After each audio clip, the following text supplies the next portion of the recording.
Welcome back, everyone, for this week's episode of our Smoky Mountain Wrestling Podcast. This is Smoky Mountain Wrestling, episode number 76 from July the 10th of 1993.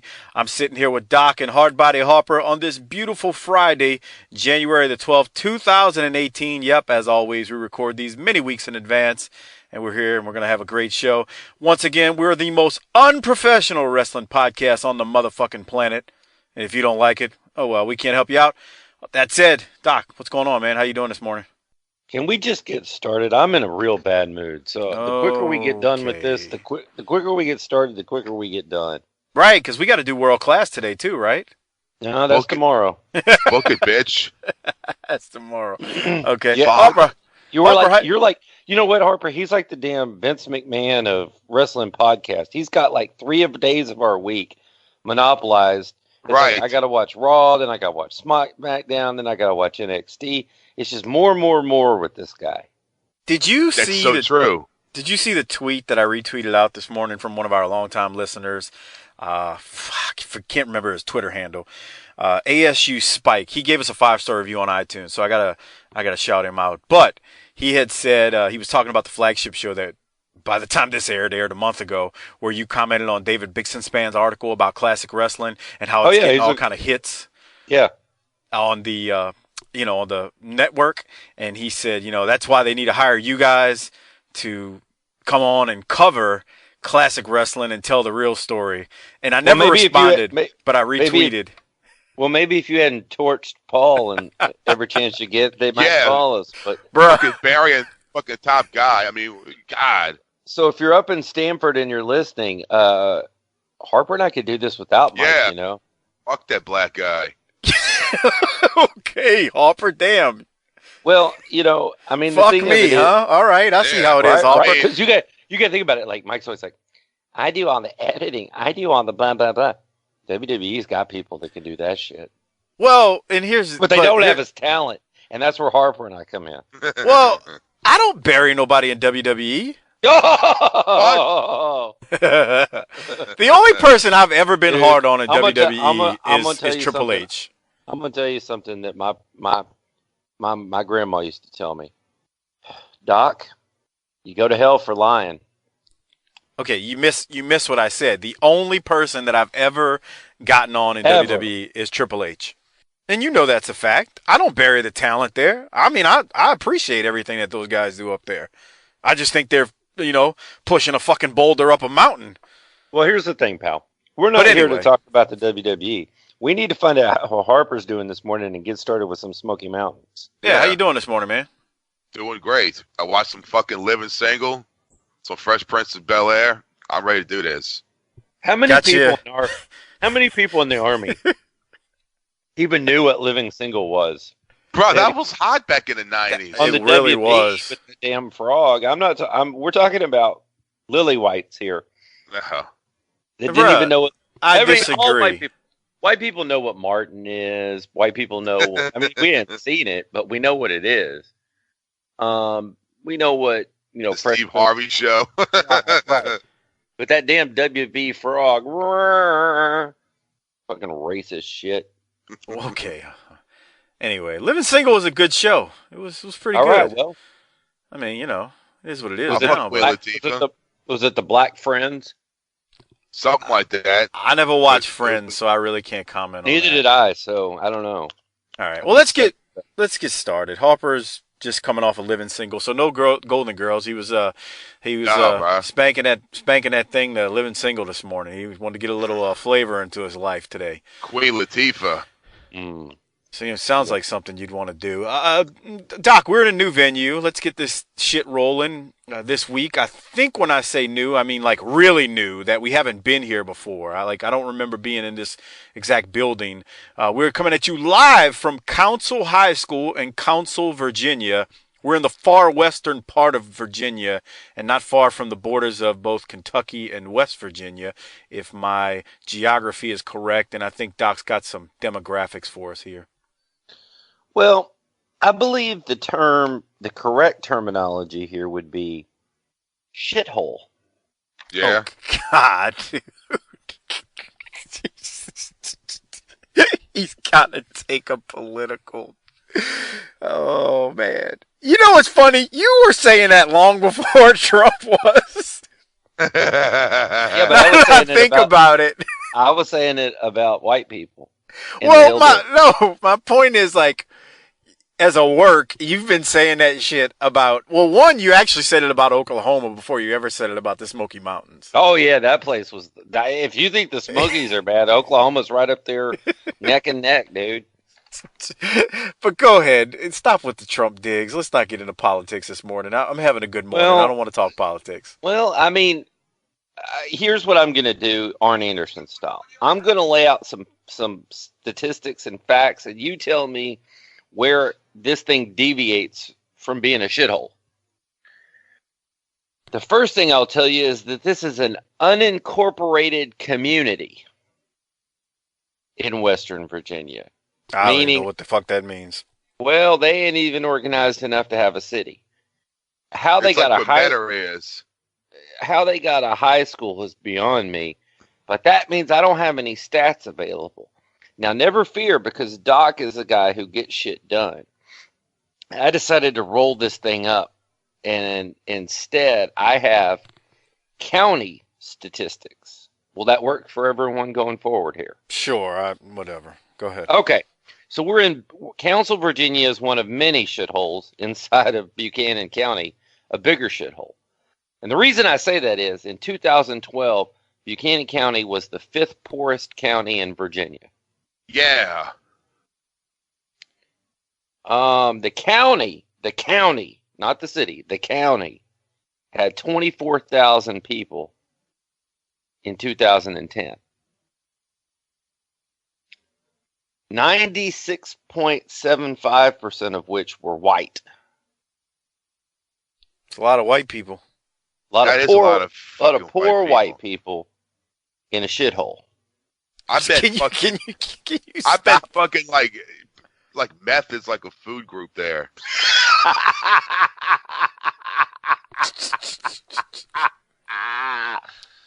Okay. I believe that I believe the term is opioid crisis. Yeah. When you're that high white, it's a crisis, and when it's in the black folks community, it's an crack epidemic. Well, okay. Mike, there are 2.62% African Americans there, which I'm sure have negative incomes, which draw down the average income of all these rich white people, right? What's the total population? 24,000. So how many black folks is that? 2%. Oh, Jesus. Hold on. I got to get to this app. Never mind. Keep going. No. This is worth exploring because I want to see. People can't do percentages, so let's. It's really important to make this real for the people. I'm getting it out here. Well, 10,000 at 2%. 0.2. Oh, that was 26%. Come on, it's not that hard, Doc. 0262. Never mind. I want to get the show started. By my calculations, it's 15 million black people. What did I do wrong? You did something wrong, you stupid son of a bitch. You're a fucking idiot. I'm just messing with you. That's 629 black people. Well, it's 628.8 black people. So not quite a unicorn. If you get to the 4/5 compromise, what was that? 3/5? Oh, come on, bruh. What? There's a lot of people have no clue what you're talking about. Right. It's just us. It's just us three, right? America's got a bad history. There was a point in time in this, wonderful country where when you were African American, you weren't even a person. You were 3/5. That's Jesus nice. Christ, dude. I don't want to listen to politics. I don't want to feel bad about myself. I want to. No. I'm not talking politics. I'm just stating something that was a fact in the history of America. I don't tune in to have facts about my history put in my face, man. Okay. Look. Are you done with the demographics? Well, nobody's listening here. This is just our audition tape for WWE. They'll be sure to never hire us based on that. Right. Well, we can do in our spare time from reviewing classic wrestling. We could do African American outreach. We have a lot of African Americans that listen to our show. I love the brothers and sisters. No, we don't. I love them. Actually, Doc really does. He tells Yeah. me all the time. He goes, "So when the race war breaks out in I America, need to know. can Yeah, you I need to know tell the can secret you tell the handshake. brothers and sisters that I'm a cool whitey and I don't want anything bad to happen to I need some kind of like sign that I can do. I can't do all the gang them?" signs like all the black people like to do, but I need some kind of sign I can show them that's like, I'm down, homie. I got Um, text messages from Doc where Doc says, "Bruh, please explain to them that I'm cool and I need to source some protection from you when I this was thing like, breaks down." I said, when the race war happens, if I can safely navigate through the ghetto to your house, can I take shelter in your home? That's nice. Classy. Well, anyway, back to Buchanan County. Median household income of $22,213. Damn. And that's in 2010. Sure, recent times. Fuck. That's It- why when you give a Walmart worker an $11 as a minimum wage, and a It's $1,000 important. bonus, it's like fucking hitting a lottery.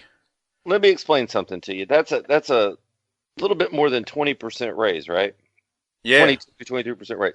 Now you give me a 23% raise, I'm like, well, shit, I'll take it because I like money, but I'm gonna go buy some more shit.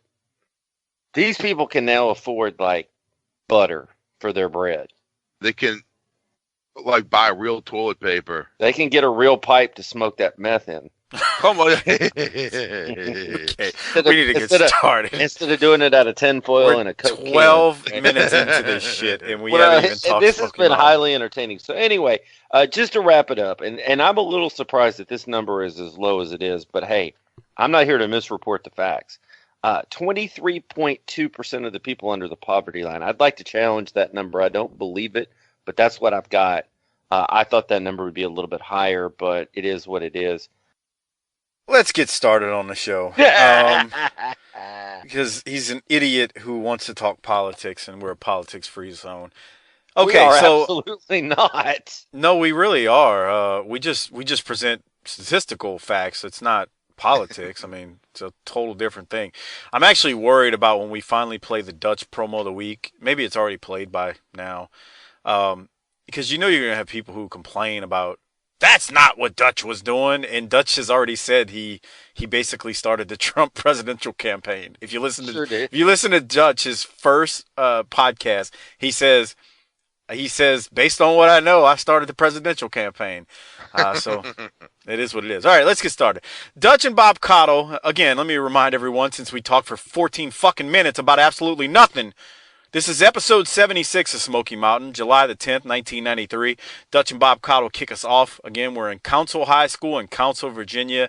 Dutch tells us on Down and Dirty this week he'll have Tracy Smothers on, and the Beat the Champ TV title match will be Bobby Blaze versus Mike Sampson. They're also running some gimmick where they're trying to find out who the most popular wrestler in Smoky Mountain is.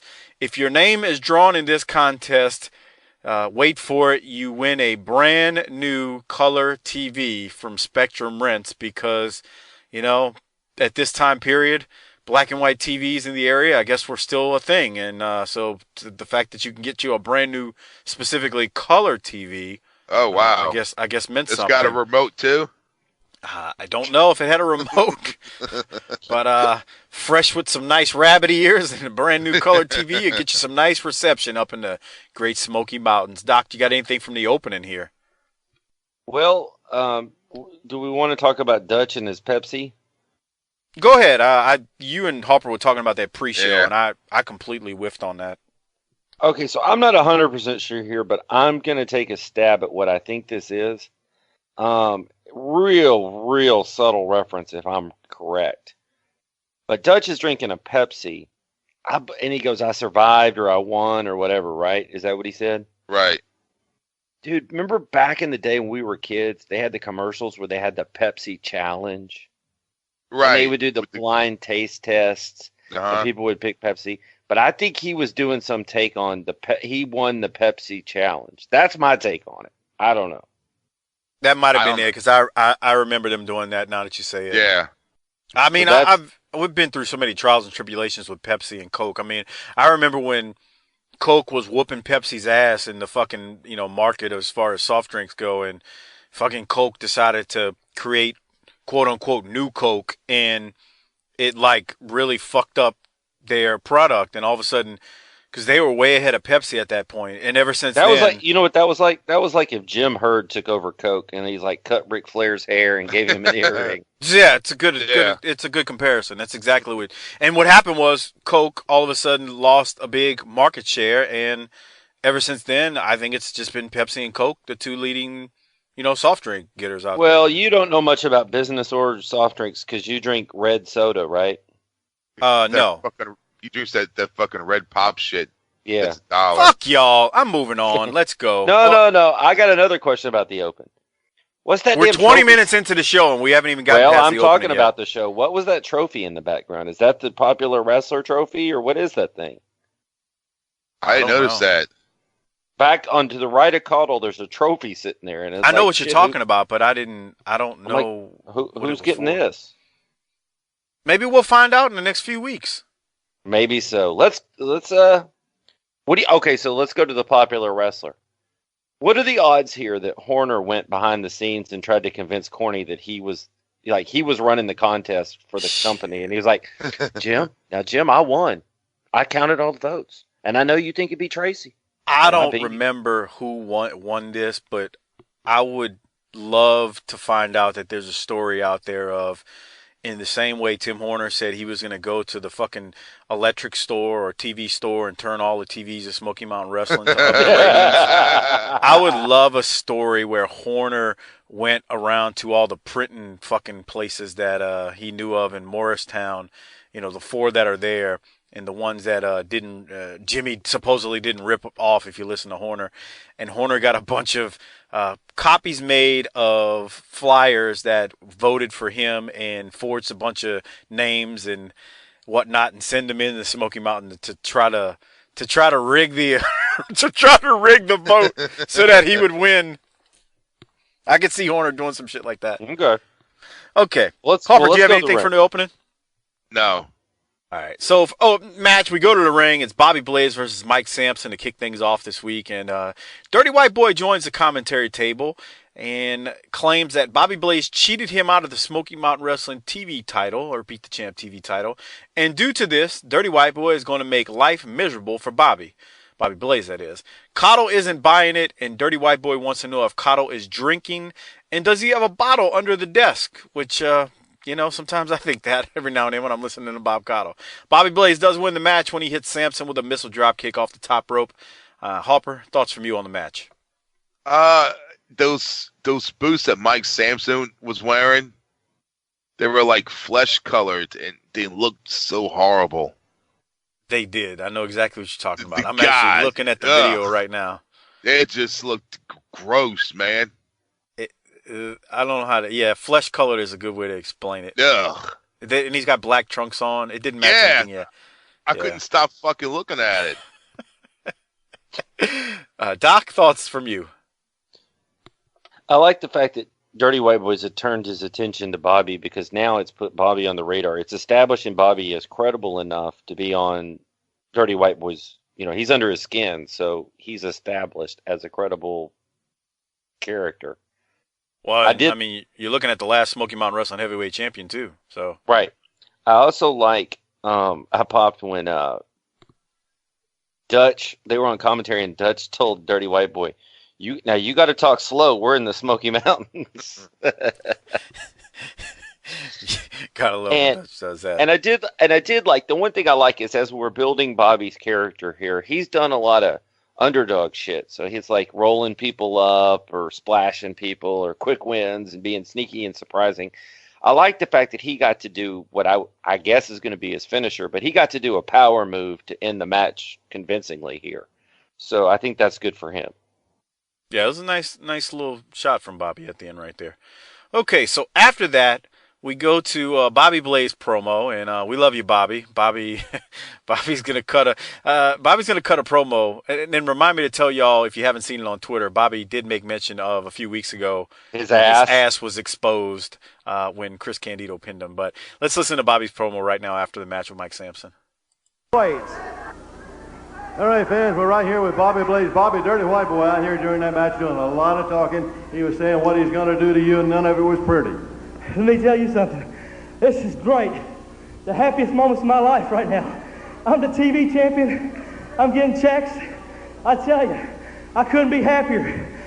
You know, just to beat White Boy, everyone said it was a fluke. Now I'm out here defending my title. Maybe it was a fluke. White Boy, one thing. You can beat me, you can beat me, and you can beat me.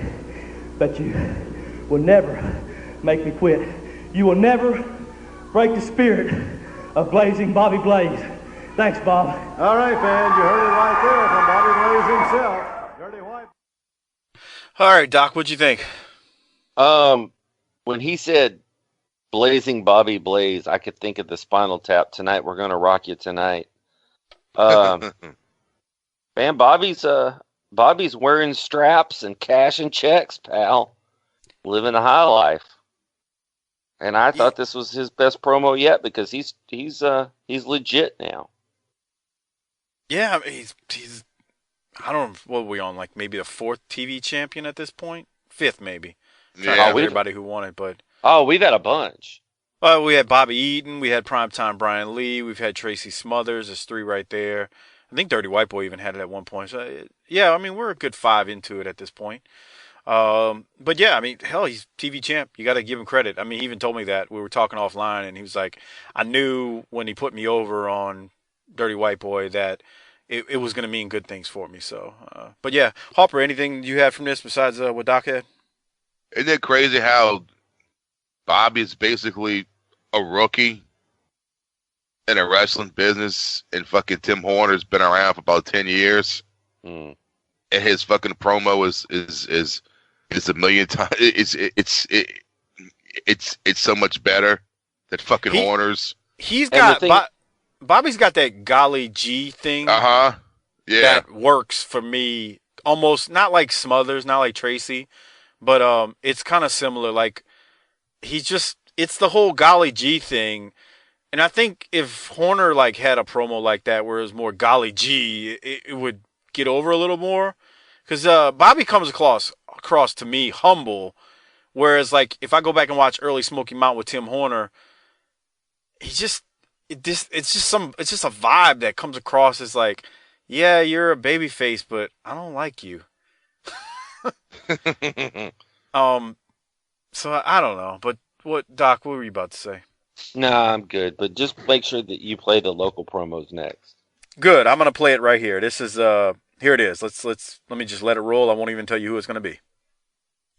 Tracy Smothers against Primetime Brian Lee with Tammy Fitch. That's Tammy Witch with a capital B, and it's not hard to tell who wears the pants in that relationship right there. Brian, you always acted like such a big stud, and you got this goofy 2-bit, nothing happening huzzy tramp leading you around. $20,000 bounty on my head and the Smoky Mountain heavyweight title. I got something you want. You say you can get it. I'm from Missouri. You got to show me. I'll see you in Everett's. Then I'm going to kick back and I'm going to watch Bullet and the boys take care of them heavenly bodies. Right, Bullet? That's right, brother. It's a 6-man tag. Everett's KY, we're going to tear the house down. Me and my son, Scott and Steve, are going to take care of Cornette and his heavenly bodies. For 1 hour, how far can you run?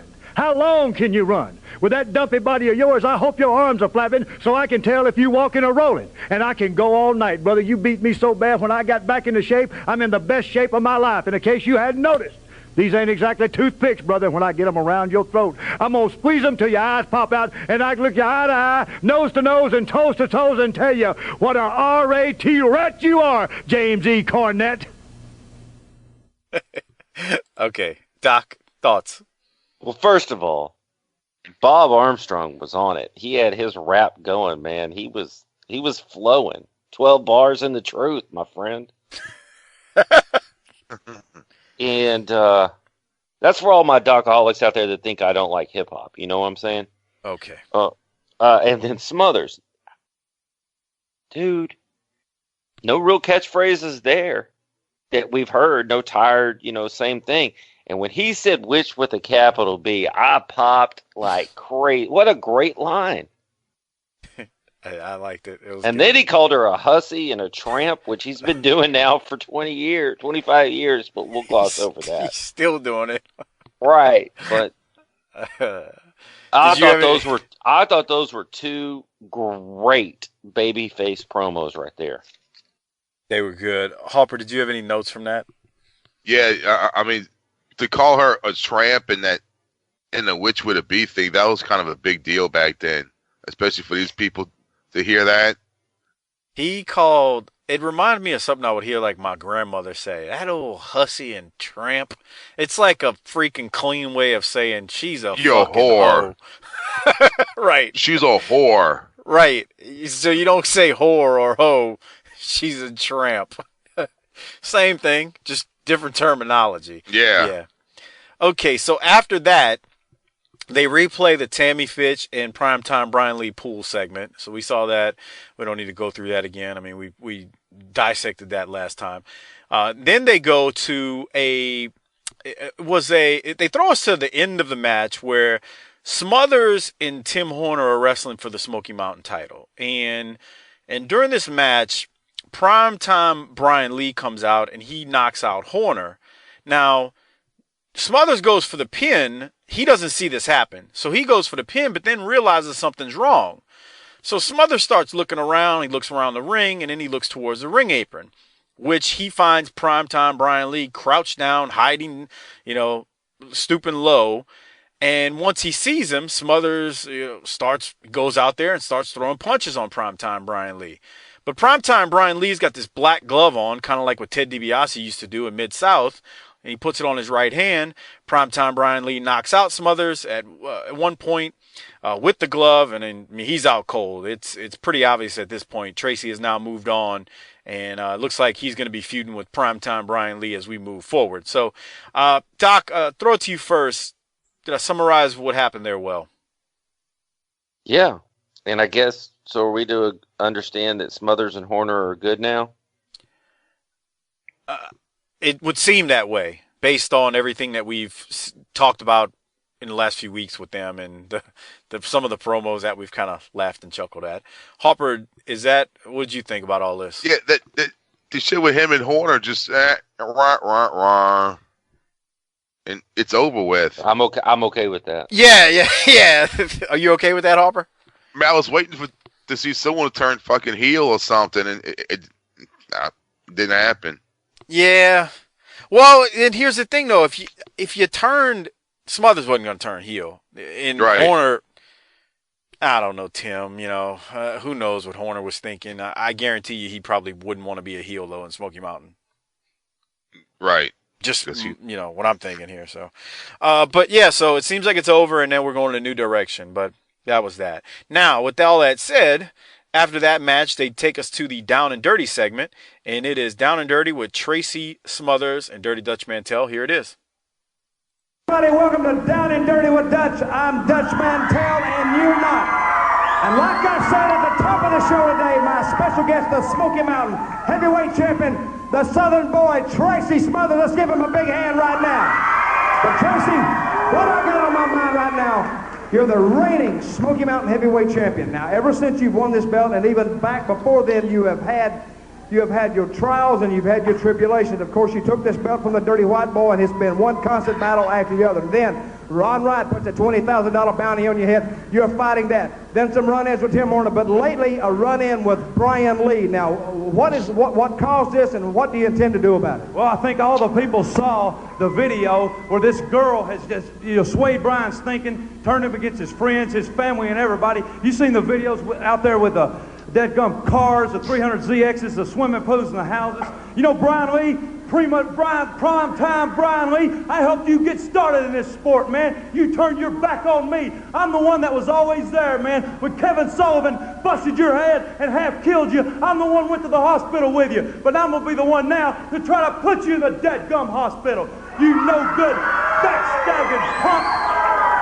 You bleach blonde. Let me tell you something. You have no respect for this sport or the people in it. You have a great talent, one of the best talents in the sport, but you got a bad attitude. Well, we're being joined here at ringside by Primetime Brian Lee and Tammy Fitch. Now, gentlemen, I don't want any conflict here. This is my segment, but I'm sure you have something to say, Primetime. That's right, Dutch, I have something to say. Tracy, I'm going to make it simple.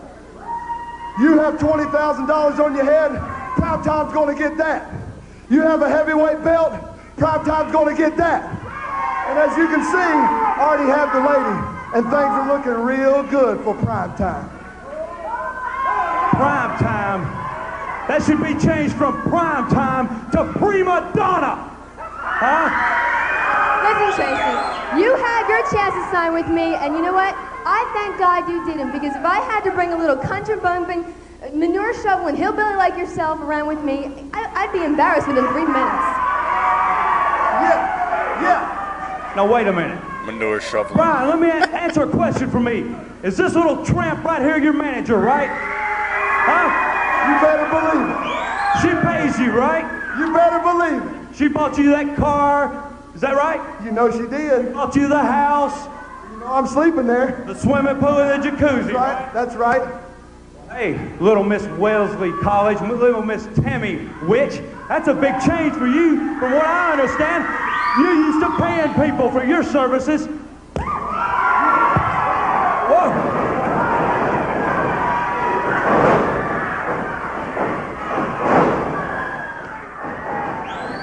All right, should I let it play a little bit? They're rolling around, but no. Stop it. Yeah. Okay. Wait a minute. Hey, I ain't got nothing to do. Wait a minute. Oh, my She maced him. Hold on. She sprayed him in the eyes. I'll stop. You like how he takes our advice? He asks us a question, and then when we give him the answer, he doesn't fucking listen well, I'm to the it. whole fucking You're show, like a asshole. fucking wife. That's one of the greatest insults you could ever give me. Because, you know, bitches do shit like that. They ask you for your opinion, and then Right. when you fucking, and when you say, well, you know, I would do this, they do the complete opposite. You're like, and you turn around and you're like, we don't what have the any fuck broads did you here. ask me for? We don't have any broads here, but since you have micro penis, when the three of us are together, you're the broad. Yeah. That's real classy, Doc. So what you got right here, Hopper? Anything? Well, he gets pissed off when he calls her what's he saying at the end? You're not used to paying people for your services. Did he get that wrong? I think he got it wrong. Because I rewinded it. Well, you know, I went back and I listened to it like 2 more times. I was like, I think he got that wrong. Yeah, he didn't say it right. And I was thinking, if he punched him there, why didn't he punch him when he said, "Hey, is this Tramp your manager?" or whatever it was he said? And then he says, "You know she is."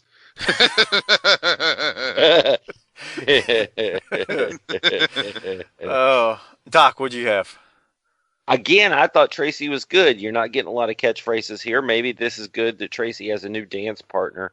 Tammy's a player now. She's got herself inserted into a hot angle, so good for her. Mace, I always like it when foreign objects get brought into the scene. And I got to say, I haven't been this interested in Primetime Brian Lee since he won the strap over a year ago. Yeah. Didn't we kind of talk about that when we first found out he turned heel? Yeah, but he was good here too. Primetime's going to get that. You got this, Primetime's going to get that. You know I'm banging the bitch over here. I mean, he's just more confident in this role. Basically what he said when Tracy said, and she bought you that house, he goes, Right. and you know And I'm sleeping there. Ain't no sleep who could sleep with all that fucking going on? Right. Yeah, man.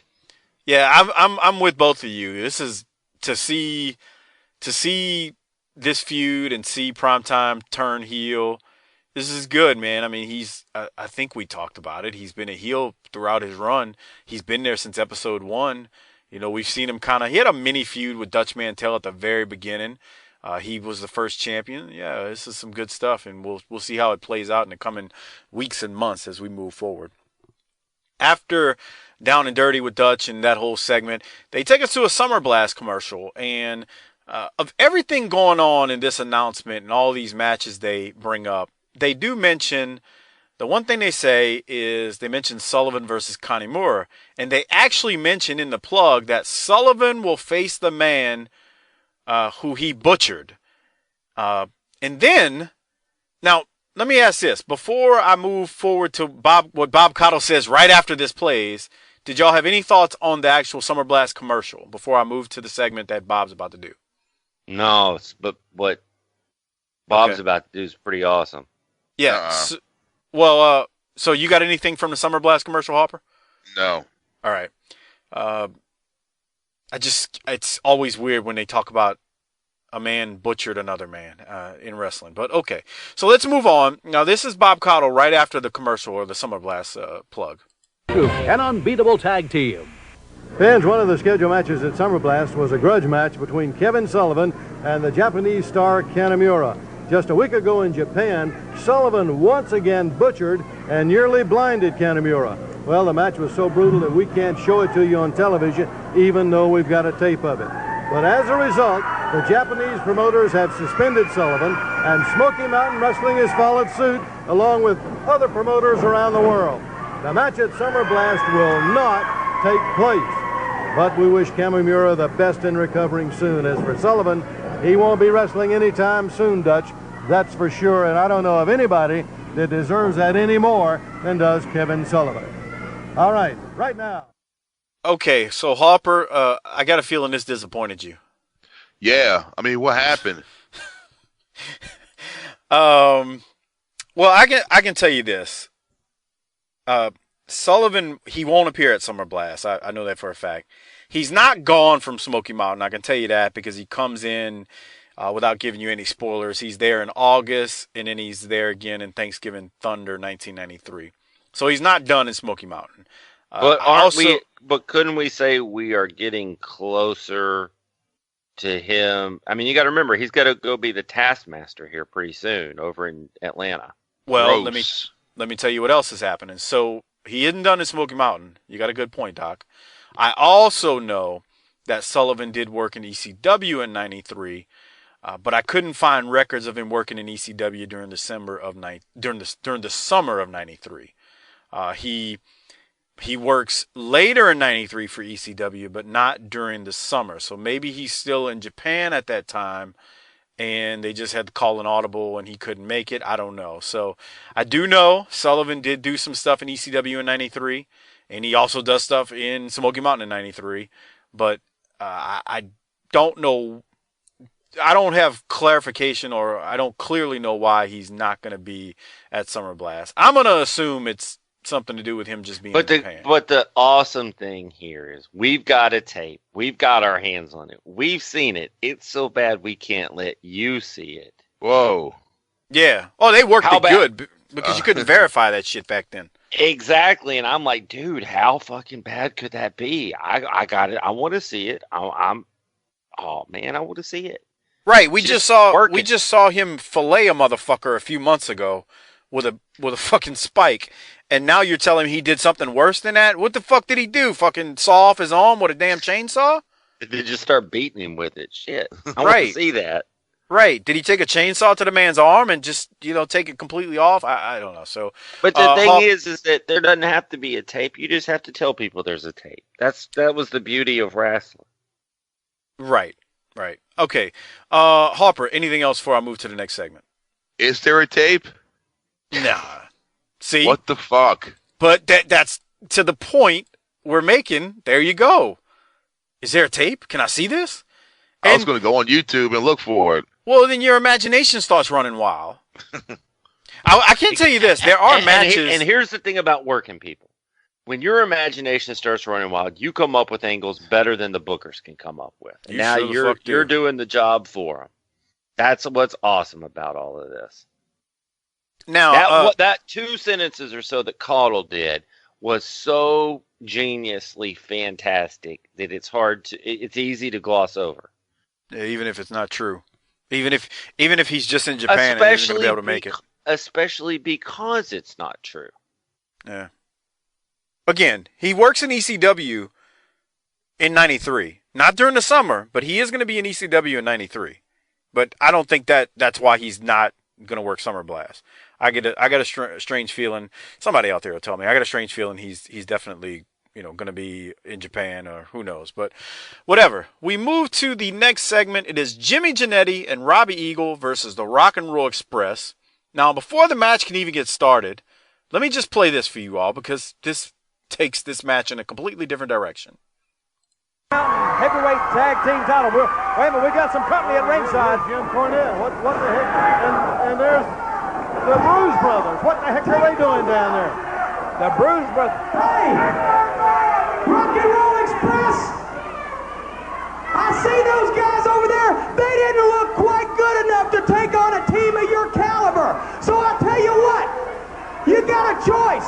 Either you can put the tag team title on the line right now against the Bruise Brothers, or you can just turn around to all these rednecks around here and you can admit that you're a bunch of yellow stinking cowards.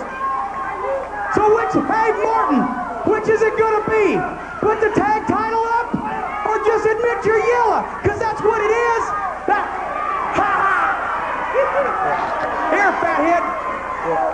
All right, fans, and let's see. Rock and Roll, they're going to pick up that challenge. Okay, they're picking it up. He threw it down. Cornette threw the gauntlet down. They picked it up, right? So we got a title match here between the Rock and Roll and the Bruise Brothers. Let me answer your question. How long can they hold it? These guys, 4-time world. Okay, so basically, to summarize, all of a sudden, the Bruise Brothers come in, they shit can Robbie Eagle and Jimmy Jannetty, and now it's a tag match for the Smoky Mountain Wrestling Tag Team titles between the Rock and Roll Express and the Bruise Brothers. Harper, before we talk about the match, you got any thoughts about this here, or you want to just get into the match? I was waiting to see Marty Jannetty's cousin get his first a match at Smoky Mountain Wrestling. He got a match all right when he got shit canned out the ring.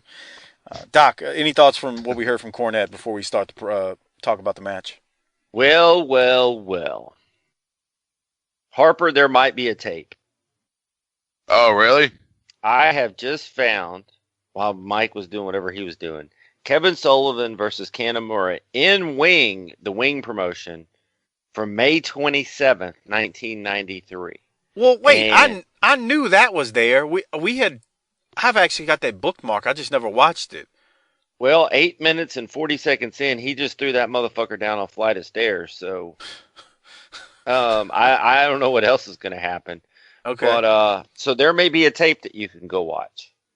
Well, again, I knew about that match, but I'm not using that as a basis for what Bob Caudle said. I just think Bob Caudle, Well, that happened 5.5 weeks. That happened 5.5 weeks before this show aired. So that's got to be the match. Well, yeah, I knew that match existed, but I didn't know it was. I haven't watched it. So, and to be honest, I liked it better when I thought the match didn't exist. But it doesn't mean I'm still not gonna go watch the match after we get done here. So anyway, Jimmy Jannetty, get the fuck out. Robbie Eagle, whatever. Rock and Roll's in trouble too, pal. Let me tell you. Yeah, they are. So because this match is about to reinforce the idea that Rock and Roll does not have a chance. I mean, what do you do with that size? Dude, Morton looks like a midget in there. God. Yeah. It's pretty bad. So Cornette just baited them, and they took the bait, and the titles are now on the line. And Morton takes an ass whooping as usual. Does his thing. He does his Morton thing with his cell job. This thing. Let me summarize the end. So the Rock and Roll hit one of the Bruise Brothers with a double drop kick, but the Bruise Brothers switch when the one who was double drop kicked rolls out the ring and the other healthy Bruise Brother rolls in. This leads to an exchange where Cornette hits a home run on Robert Gibson across his back with his racket, and the Bruise Brothers end up winning the Smoky Mountain Wrestling Tag Team titles to the displeasure of the fans in Council, Virginia. Doc, thoughts on the Rock and Roll losing their belts? Shit, the way they got ragdolled, was there ever any doubt? Man, these Bruise Brothers are invincible. Who can stop them? Harper, anything? I like that false finish. When he came in, like he was hurt, and Gibson picked him up, and then he just popped up and clotheslined him. Yeah, that was awesome. I thought that was going to be the ending. It's like, no, wait. Yeah. No, it's not. But I like that part too. It just, they were so much smaller. It was like a child with a grown man. Yeah, it was. Wait a minute. What? No, it was like a kid fighting an adult. Oh, yeah. Okay. No Michael Jackson. No Michael Jackson type stuff going on here. But so the first time I saw this, I want to ask Doc this if he remembers. The first time I watched this episode, I knew right away the Rock and Roll were losing. Like I said in my mind, they're about to fucking drop these belts. There's no way. They're about to take an ass whipping. They're going to drop these belts. Is that what you thought, Doc, the first time you saw it? Yeah, because the story we're building is that it's going to be an impossible insurmountable hill for them to climb, and then they got to figure out how to do it. Yeah. And I know Harper's first time was when he watched it. I watched it a couple Kevin months Sullivan's ago. Kevin Sullivan's got Kanemaru deep in the bowels of this arena. They just climbed up a flight of stairs. Are we doing Kanemaru versus Sullivan podcast? Or are we doing Smoking Mountain Wrestling? I'm doing multiple. I'm giving everybody everything right now. Okay. All right. So after the match, when Rock and Roll loses, we get a promo from the Bruise Brothers and Jim Cornette. Let's give that a listen right here. And for your brochure today. Fans, right here with us now, Jim Cornette and, of course, the new Smoky Mountain Tag Team Champions, the Bruise Brothers. What a great miscarriage of justice that had to be. No. What that was justice finally prevailing. That was a team that has some talent, has some ability. Beating a team that has nothing but a bunch of stinking redneck hillbilly fans cheering for them. There ain't nobody in this crowd that can whip nobody. There ain't nobody in Smoky Mountain Wrestling can whip nobody. Jim Cornette has all the beat. I got all the talent, and I got all the brains, brother. Now let me just say this to you, Rock and Roll Express. You are finished. You're done. You're demoralized. And next on the list is going to be the Armstrong family. That dysfunctional family that you see on Oprah Winfrey or Phil Donahue or Geraldo Rivera, where they're all married to each other's blood cousins, and they all have alcohol problems, and they all beat up on each other. A dysfunctional American family. That's what the Armstrongs are, and I don't care if Bullet Bob is back or not. Bullet Bob, you may be the general, but brother, I'm the boss around Smoky Mountain Wrestling. I put you out once and I can do it again. And the Bruise Brothers behind me, and the Heavenly Bodies, and Killer Kyle, there's no way that Armstrong's Army can stop me. So right now, just like I promised, what we're going to do, we're going to go back and give these belts to the Heavenly Bodies, and I'm going to give the Bruise Brothers the biggest one-day payoff that they've ever made in their entire careers. They're going to be able to buy anything they want with the money that I've... Right here. Hey, we're right in the middle of it, man. The Rock and Roll and the Bruise Brothers. And they're fighting down on the floor, heading toward the ring. All right, so they start fighting towards the ring at this point. It's breaking down basically. Let me get. I'm actually gonna play part of this for us in a second one because it really breaks down. Right now it's just the Bruise Brothers and the Rock and Roll that stopped this thing. So I'm gonna stop it, and I'm gonna get Doc and Harper's thoughts on the promo. Harper, what did you have here? I was thinking, when was the last time you heard anyone say Phil Donahue? He went through all the 1990s talk shows right there that were hot. Everyone except like Sally Jesse Raphael. Right. Yeah, he went through the heavy hitters of where the drama all took place. And this is pre Jerry Springer. When that shit got ghetto and ratcheted up, yeah. Harper, anything else? And fucking Ricky Lake. Remember her? Ricky Lake, Jesus Christ. Oh, yeah. Oh my God, that stupid show. Harper, Doc, what did you have from the promo? My favorite 90s talk show was Jenny Jones, dude. God, I remember her. I forgot about that, yeah. So Corny's riding high, dude. He told BA, Armstrong, you might be the general, but I'm the boss. He's telling fans they can't whip anybody. I thought after the match, it looked like the Bruise Brothers and Corny were ready to whip a couple of fans' ass, and I think he was still hot about whatever that was. I was just wondering, if Armstrong has Armstrong's Army, then maybe Corny should have Corny's cunt punchers. Whoa.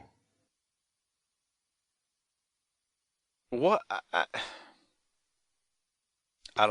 have no comment. Well, you told me that I needed to start being more unprofessional to live up to your tagline, and now you don't like it? You're going to play like you don't care? I still think it's funny, but whatever.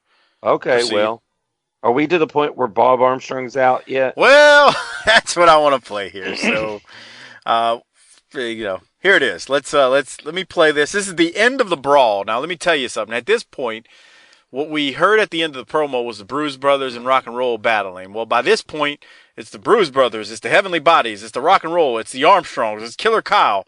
And then Bullet Bob comes out with a baseball bat. Let's listen to it.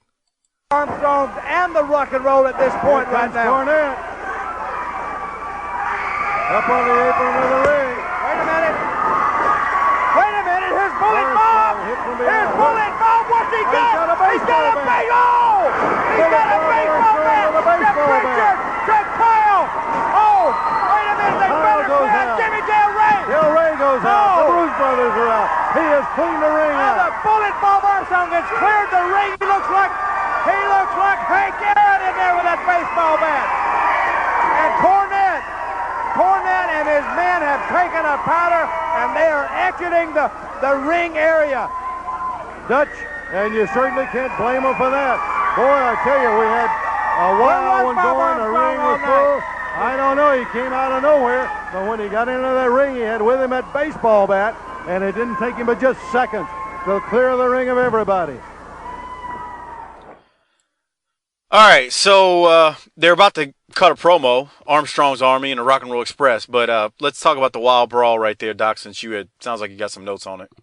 Not really. I was just like, Bob Armstrong came out, he gets the pop, and he's got the baseball bat. He's a bad dude in his 50s. He come out swinging. Hopper, what'd you have? Oh, Jesus. Did he go take a piss? Living Single must be on again. He took a piss. Oh, there he is. What happened? I don't know. It just stopped working for some reason. Right. It wasn't fucking muted. He had the fucking equalizer with the fucking baseball bat. Fucking clear house. And you notice he had a baseball bat and not a fucking chair.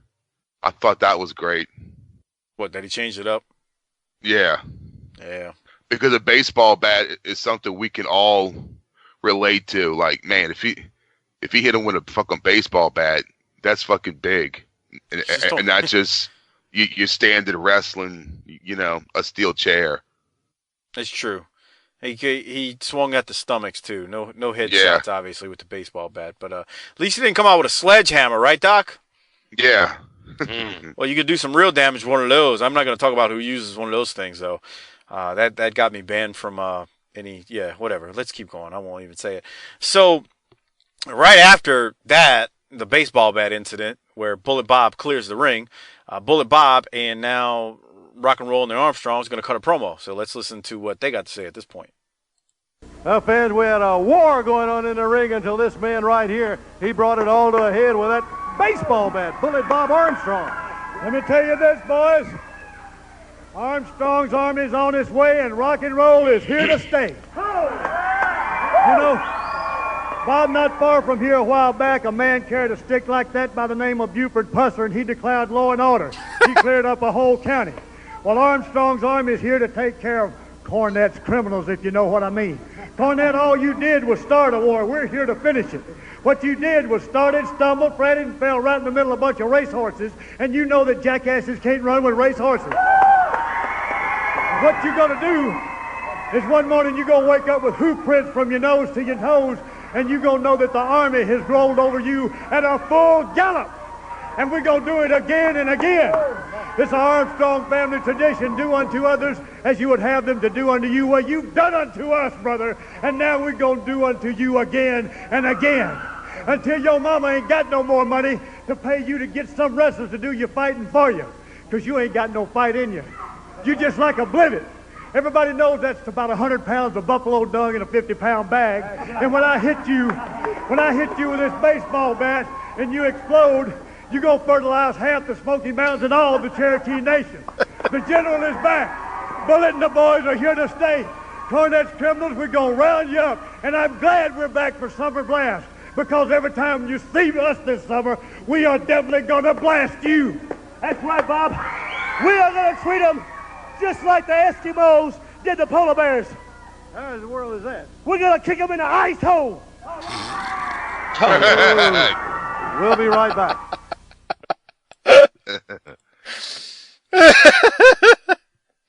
Oh, shit. Doc, thoughts? Well, maybe Cornette's Criminals works better, I guess, after... Yes, Cornette's Criminals works better. It, since you can actually say it on TV.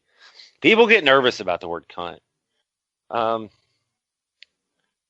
Jackasses can't run with racehorses. I'm just thinking that when the R&R and the Armstrongs come together, all they do is create stormy weather, pal. Nah, he stayed away from that one. He was laying down some old school lines, though, right there. Bullet Bob They're was. just, man, this was some jip-jiving and socializing, buddy. Without the jib-jiving and socializing, though. Right. Bullet Bob's a hell of a promo, man, when he gets Dude, he's fucking good at that shit. He was rolling, bruh. I think right now he's the best guy on the fucking mic. I like Smothers. Yeah, but Smothers is the same old. No, not this episode. He didn't. Yeah. It's hard. I mean, you got Cornette, you got Bullet Bob. Smothers is good here. I don't know. Let me say this: we haven't seen him like this a lot. No. So it makes it right now. He hit a different gear here. Yeah, he did. I mean, we've seen him do stuff from his house and all that, but he came out swinging that bat. He was amped up, and then he rolls into that promo, and he's good to go. So good stuff from Bullet Bob right there. I mean, look, that's how you do it when you're leading into this whole Summer Blast thing and and how all that falls out. Now, there is a local promo, but after the local promo, I'm gonna play. So Chris Candido comes out at the end of this, and I guess they needed to fill up the hour. And let's listen to Chris Candido here. All right, fans, right with me. I guess got to be one of the saddest individuals I've seen, Chris Candido. What in the world, Chris? What? Bob, I can't believe it. I came here to Smoky Mountain Wrestling to try and give it some credibility and defend my title. You know I'm the real world champion, and I can't. And then last week, I beat Tim Horner right in the middle of the ring, fair and square on TV. Then the whole was shook. Don't call me a baby. And now they said I cheated, and they reversed the decision. And now they said Tim Horner won, and I didn't. I don't cheat. I'm from New Jersey, for Christ's sake. I'm the world champion. They did. Oh, hey, here's Tim Horner, fans. Don't stand out here and cry about it. I'm not crying. You got hours. He's got hours. Let me tell you something. If you want to straighten it out, we'll get it straight next. Can we have a match next week? Oh, absolutely. What about? How about would you beat him next week? Cry about it, cry, baby. I already beat. Okay. Fine. For sure? Yeah. Okay. Fine. Cry, baby. No. All right, fans. Next week that match is going to be right here. We'll see you then. That match and much more next week on Smoky Mountain Wrestling. So long for now. I'll let y'all fight over analyzing that. I didn't know what to make. Here's three words. Here's 3 words that'll get it all taken care of. That was stupid. Yeah. And it seems like they're trying to do the crybaby, like the whole Paula thing with fucking Paul Orndorff. That was really good when they did that. Yeah. Orndorff was good in that role in Smoky Mountain. Yeah, okay, so y'all had the same. Literally, my notes say, I don't know what to make of this. I'll let y'all fight over analyzing this one. I got you. Yeah, I didn't have much. Should have fucking ended with with that promo with the Armstrongs. Go off the air hot. How many times do we have to tell these old people in the past how to run their show? You gonna call Jim Cornette and tell him? Well, we need a wrestling. No, he's not gonna listen now. We don't want to make him mad. We just need Harper and I need a wrestling time machine where we can go back and fix this shit. Yeah. Okay. Y'all got it all figured out. Just like a few weeks back, Harper wanted to go tell Magnum not to get in his car. Harper and I just show up for 2018. Corny, I know you're editing this program, but trust us, this isn't going to play well 25 years from now. So here's what you need to do. So just for the record, I actually, by this point it would have aired, but I went ahead and watched it. The episode where the actual Saturday night episode airs a few days after his car accident, and he cuts a promo on that episode, and it's like 3 or 4 days after the accident. Because nobody knew at that point. Yeah. Well, that's not true. People knew because it had made the news. By the time it aired on that Saturday night, people knew. But what news? The local news? Yeah, Okay. yeah.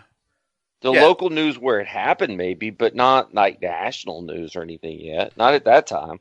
Yeah, I don't know, bro. It was like 4 days Uh, after. I don't think so, bro. Well, I found a clip online. Hold on, I found a clip online where the original broadcast on TBS, they actually had to put a caption at the bottom that said, "This was pre-recorded. You know, Magnum was in an accident, etc., etc." So My point I don't is, know. where else besides that show? What vehicle? Is it a newspaper? Is it a TV program? And what is it? Because people didn't watch CNN like they do today back then. And so in the town it happened, or Magnum's hometown, or maybe even Atlanta local news, you get it. But all these other towns, fucking forget about it. Yeah, if you're some kid in fucking New Orleans, I mean, that wouldn't pop up on fucking Channel 6 News. Nope. I remember. Well, I mean, no, it ain't gonna pop up on Channel 6, but I remember hearing about it right after it happened. I don't have a time machine to know exactly when, but I know it wasn't fucking months later. I found out about it when Bill Apter decided to tell me months later. I remember knowing pretty quickly, but whatever. Let's vote on the local promo. Jim Cornette cuts a local promo. Doc, are we playing it? No, all he does is get the local. He insults the local radio guy, so that's good because then the local radio guy will put over your shit. Preach on, brother. Yeah, that's exactly what happened there. So, all right, we got to do some disability checks. I want to thank you all for all of you out there who are patrons. Before we do that, again, go to tinyurl.com/BTTpatron. It's a great way to support the show on an ongoing basis. And look, we do 8 free shows a month. 2 Smoky Mountain, 2 NWA, lots of other horse shit and all that good stuff we talk about on the flagship show. We have a lot of fun there with the promos of the week, and a lot of times we have a guest. So, again, become a patron. tinyurl.com/BTTpatron. Great way to support the show on an ongoing basis. As little as $2 a month, you'll get access to our patron-only content. I'm not going to sit there and tell you we put them out every single week, but there's a catalog building of patron content at this point where I think we're about 30 to 35 shows in a patron episode. So, hey, you'll get access to all that good stuff behind the scenes that we do. Again, it's tinyurl.com/BTTpatron. And also, don't forget to use, whenever you're on Amazon, our Amazon referral link. It's tinyurl.com/BTTAmazon. It's a great way to support the show without spending any extra. Again, use that link. Give it to your wives. Give it to your girlfriends. Give it to anyone in your family who does shopping online. And it helps support the show. And then lastly, give us a 5-star review on iTunes. I think we're up to 150 now, and we could use some more. Everyone out there who's given us 5-star reviews, we appreciate it, but we'd love to get more. Now let's do some disability checks, and we're back into the show. Oh, let's see. The Candido promo ended things off kind of slow, but I thought this was a good episode with Bullet Bob, with the Brawl, with the Bruise Brothers, Rock and Roll. And while I'll give out my government cheese in a second, disability checks, I think I got to go. I was stuck in between an 8.0 and a 7.8. So I'm going to go 7.9 on this one. Doc, what are you doing?